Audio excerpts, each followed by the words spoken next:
3, Man City 1 was an early kick-off defeat then for City 2 in a week. Tottenham, though, with a big win over Borussia Dortmund 2-0 at home. 3 English sides are in action tomorrow. Liverpool travel to Marseille, Newcastle host PSV, and David Luiz returns to Stamford Bridge as Chelsea take on Paphos.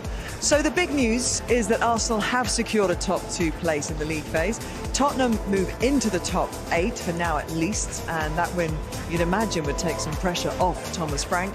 Man City's defeat means their top 8 hopes will be decided next Wednesday when they host Galatasaray. At the other end, Kairat and Villarreal are the first 2 teams out of the competition. And, of course, Kairat travel to the Emirates for their final game. We can hear now, though, from Gabriel Jesus. He is with Gabriel Clark. Well, Gabby, you said before the game, and it's your first Champions League start in 14 months, it was special, but wow, what a night for you in the end.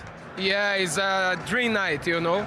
I always dreamed to be a footballer, you know. Like I said before, I watched when I was a kid, I watched a lot Serie A, Italian football. So to be here in this stadium, I have played here 2 times already, and then to score here is just like tears on my eyes, because I always dreamed to be here. So yeah, it's all the glory for Jesus.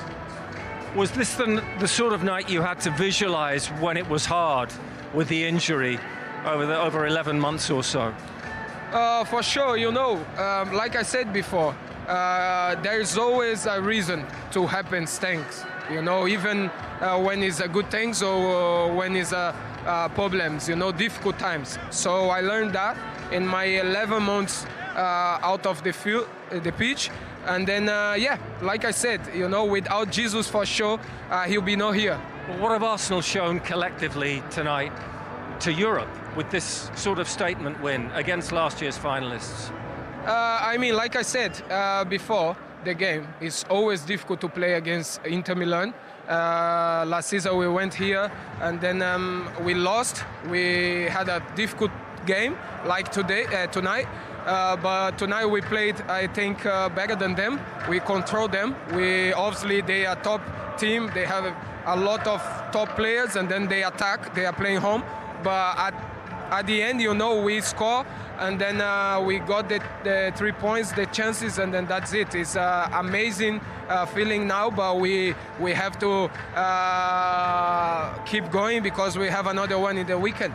Yeah, and you'll want to be starting that game, won't you now? Well, I think to think about starting in this moment, obviously, everyone wants to start, everyone wants to play, to get minutes, to get the chances, you know. I'm very respectful, so I understand football, I understand how it works. So, yeah, and I was so happy that Vic come on and score a goal, because a striker without goal is always difficult. I have been fighting with this all my career, but still, I'm so happy that I score, Vic score, and then I'm 100% sure when Kai have the chance, he'll score and help us as well. Feels like the perfect night. Well done. Yeah, thank you. You agreed with the fact that players should travel with the squad, you know, those who aren't starting, rather than being left behind at home to have a rest, because it's that unity, isn't it? When you've got 3 strikers who are now going to be competing against each other to get that berth. Yeah, well, at the end, it's not even anymore a competition between the players. At a certain point, the last words of Jesus said that even if the next player will come, he will also score his goal to help the team. These are words that I like to hear, because they're coming to a different level now. Yes, we're competing, but whoever plays needs to perform. If I'm not playing, you perform, because next game, you know, will be easier for me as well when the team is winning. So I like that. I like the spirit. Because presumably they all feel that something very special is happening right now. And tonight, you know, it's taken obviously a lot of effort for them to kind of overturn what's been a bad run in Italy, and they got beaten by Inter last season. It felt like one of those things they had to tick off on this incredible season of constantly breaking records, and that was 7 wins and a bounce for them, a record for the club. Yeah, no, and I said before the game, Mikel Arteta will be looking at players he can trust, who can really rely on, and Gabriel tonight really did shine. And yes, of course, he's going to be in the manager's thoughts, but what I'm really impressed with, like you just said there, Clarence, is the unity in the squad. You can tell they all care for each other. They all respect each other. but also respect each other, the standards, like we spoke about. So for me, that's a winning mentality straight away. And the fact that he's not even thinking about starting right now at the weekend against United, because he has that element of respect for the manager, because it's not for him to choose. So for me, they're saying all the right things and they're doing all the right things in the field. But tonight was a special performance. You know, they're top of the league, and the Premier League, the Champions League, it's some statement right now, Arsenal, and everyone wants to beat them and they can't. So it's a good place to be. The next team that wants to beat them are Manchester United. You're watching that game with that hat on maybe a little bit, Wayne, thinking about those centre forwards and which player is going to get the nod at the weekend. Who would you least like to see there as a Manchester United man? Probably Jesus, I think, just with Harry Maguire and Martinez, his anticipation and his little movement inside the penalty box, he's a very clever player. And I slightly disagree. I think if I was Gabriel Jesus now, I'd be there saying I want to start the game on Sunday. I've put myself in a position where he's come here, he's scored 2 goals, he played really well tonight. So if I was him, I'd be putting it in the manager's mind that I really want to play. Of course, you respect your teammates, but you want to be playing in them big games. But he has with those 2 goals tonight. That's kind of him talking, saying, look, I'm playing. Yeah, but Mikel Arteta is going to see that interview, and that's an opportunity for him to say, like, if that was me, I'd be saying to Mikel Arteta, I want to play on Sunday. I've just scored 2 goals to Santiago, just helped win us the game. I want to be on that starting lineup. In terms of what you saw from his performance tonight, outside of the goals as well, you talked before when Alan Shearer was here about what it's like to come back after an ACL, trusting your body and relying on yourself to do the things you did before, the movement that you alluded to there. Were you impressed tonight, actually, at how confident he looked with what he was capable of? I've been impressed how quickly he's responded to that knee injury, because it might take him a few days just to recover from this game itself. He's played a lot of minutes tonight. And he's that kind of player that needs to be at 100% to be able to perform. So for me, they would want to look after him as well and have that respect of, obviously don't want to re-establish that knee injury. But of course, I get it, he's going to want to play, but they're going to have to kind of just take the reins off him slightly and have that respect issue about his knee. I think you said it. Probably he feels that he might need a little bit more time to have a back-to-back starting position. But if he would start, I think he would be happy as well, for sure. Well, I'm sure. Then you take it, right? Then you take it. I'm sure. But I think the hesitation, how he feels now after the match, it comes with a price a little bit, right? When you have been out for so long. Owen with Nigel, very warm welcome. You have upgraded. Here we are, Thierry, Big upgrade. James, Let and me not go Micah. back again. Huh? No, go. No, just welcome. That's what I said. From the show, yeah. Way to make it awkward. What are we going to do? Shall we? What's going on here? What's happening here? No, she wants to be funny, so she needs to carry on. I apologise. Shouldn't have cracked a joke. I was only joking. It's okay, you can carry on. Anyway, what have we got in the post? We've got analysis, we've got interviews, we've got banter. Tension. We've got a special guest. We've got a special guest tonight. We do. Have we? Have we for Paddy sure? the Baddie. The baddie. Now he is a baddie. Are you a big fan? Yeah, I'm a huge fan. Good friend of mine. Paddy the baddie. Is that it? I thought he was going to elaborate. No, Paddy the baddie. We got Robbie the robber. Is he coming in as well? I can get him if you want him. Paddy the baddie. Is that it? I thought he was going to elaborate. No, Paddy the baddie. We got Robbie the robber. Is he coming in as well? I can get him if you want him. You've met Paddy the baddie before. Yes. He's an interesting character. He got you in what happened? In a chokehold. Paddy the baddie. Is that it? I thought he was going to elaborate. No, Paddy the baddie. We got Robbie the robber. Is he coming in as well? I can get him if you want him. You've met Paddy the baddie before. Yes. He's an interesting character. He got you in what happened? In a chokehold. He got you in a chokehold? He got me in a chokehold and I tapped out after about 3 seconds. In a street fight, would you have any chance? As long as I stay, like, distance, yeah? But if it gets close, oof, I'm in trouble. You think you could take Paddy the baddie? In distance, yeah? Yeah? Yeah? Street fight's different to UFC, isn't it? You could outpoint him, is what you're saying. Well, maybe we'll mention it when he comes in. We can do it today if you want. Oh, yeah, Here we go. So look at this.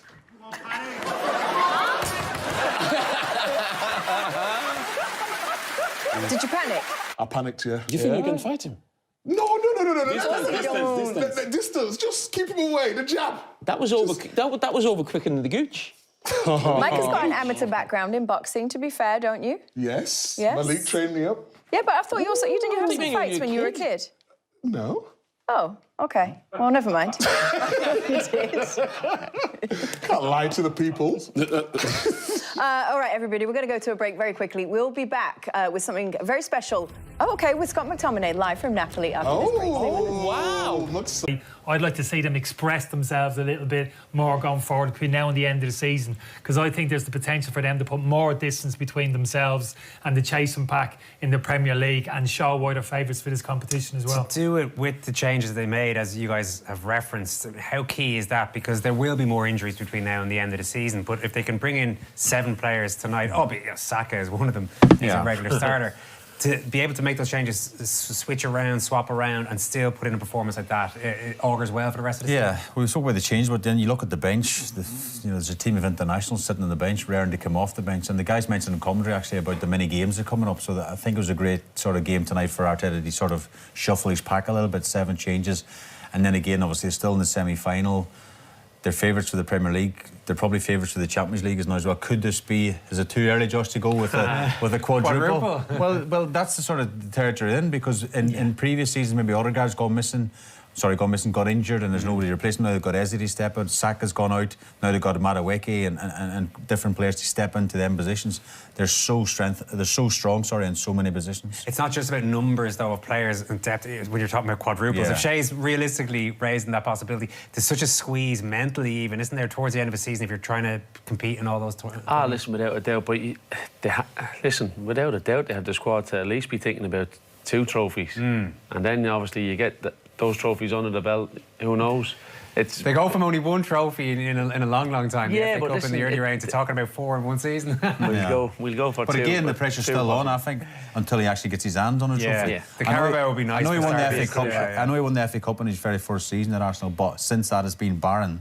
And the pressure comes with that, but it feels like it's set up for them to go and do some stuff. But they're not playing like a team that's feeling the pressure. You can make that accusation against them previous years, last year in particular. Just get a sense of this year they're kind of ready in terms of how they're carrying themselves on the pitch, particularly their key players, as if to say, yeah, we know we haven't won it, but this squad's good enough. We're ready now. We've got all that scar tissue. We've learned our lessons previously. Just feel as if they're ready now to make that next step. Yeah, and I think when you look at the rest of the teams in the Premier League at the minute, that's even helping them and has to be giving them a little bit more of an edge as well. City's result tonight, I know it's a different competition. Yeah, listen, City still should have the quality, and you think if Mark A settles in very quick, they could go on a big run. But it's all set for Arsenal, really. Inter Milan have let us down again, Kenny.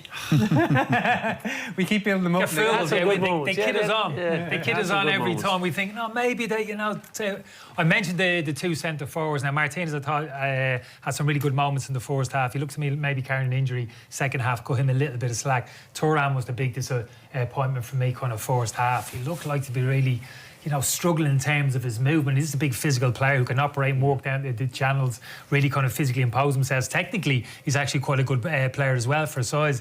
Didn't see any of that. It was only when the young kid came on, Positano late on, I thought he actually gave him a little bit of an outlet high up the pitch. But generally speaking, again, disappointed in terms of the overall performance. Gabriel Jesus. Not many players can act and react this quickly. And yes, he gets his luck, but just for me, I don't think any other player scores that in the Arsenal team. And he's very clever to stay on side and look, rewards and look at his smile. Brilliant, brilliant to see. For a player who's been out for as long as he has as well, to show that instinct to come back shows you what a natural goal scorer he is. They're on their way at this point, but there are sloppy moments from Arsenal, and Inter were ready to take advantage of that. Yeah, rather than sloppy moments, I think that both teams are just big teams, great teams, and they put pressure. Inter started to make pressure. You want to react, you want to show that they're still in the match, and they were. So even in this situation, they got the ball back because it was just high pressure. Look how many Inter shots are right there. There are more Inter shots than Arsenal shots at the moment. So they were coming in and growing into the match at that point. The goal was expected to come, actually. Great pass here. Again, great defender.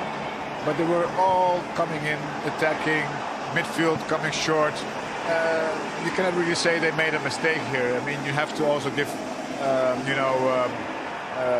compliments to the adversary. In this case, it was a great finish. A bit like yourself. Great finish from Sucic, and he was involved in another really good passage of play for Inter, because before Arsenal got the lead back, They should have had it themselves, Inter. Yeah, they should, and I think you'll be disappointed that they haven't taken advantage of this, because it's a great opportunity. This is stuff you work on in training, that you're driving at the defence, and now this is a very difficult position for Saliba. So I think if Suchit drives at Saliba, he has an easy little pass and then they go 2-1 up, but he doesn't, and then it becomes a more difficult chance for Thuram. But if we see here, there's two things to this. Thuram needs to stay away, he doesn't, he goes in, and then Suchit, I think, needs to drive now at Saliba with pace, and then that opens it up for Barella, a little reverse pass, and then he gets an easy chance of goal. So I think they'd be very disappointed if they didn't take full advantage of that opportunity. And it wasn't the kind of half, or at least the game it is so far, that perhaps we were expecting from two sides who have this, you know, the first and second best defences in Europe. Not normally as generous as this, are they, either side? No, it clearly shows that Inter Milan want to get a result tonight. It really does. And both teams want to kind of finish the job tonight. So it's quite refreshing for everyone back home and for us as well. It's a great spectacle. It is no surprise. I think he meant it. I didn't see that before, actually. No, brilliant. But Gabriel Jesus, the two shortest players on the pitch. Two shortest players. Well, average height, I think. He's similar size to me. So, yeah. that's Jesus'. That's what he's great at, his anticipation in the penalty area, and anticipate when the ball goes over his head. He's on the move, he's waiting, he's anticipating the ball coming across, and that's why he gets the second goal. And Clarence, they're still in this, Inter, and as you guys have said as well, they want to win this. You can see the way they've set themselves out tonight. Yeah, these are two of the contenders for the Champions League win, so I'm not surprised actually to see this. And we said it before, Inter wants to show that against a big team they can get results as well. So 2-1 to Arsenal as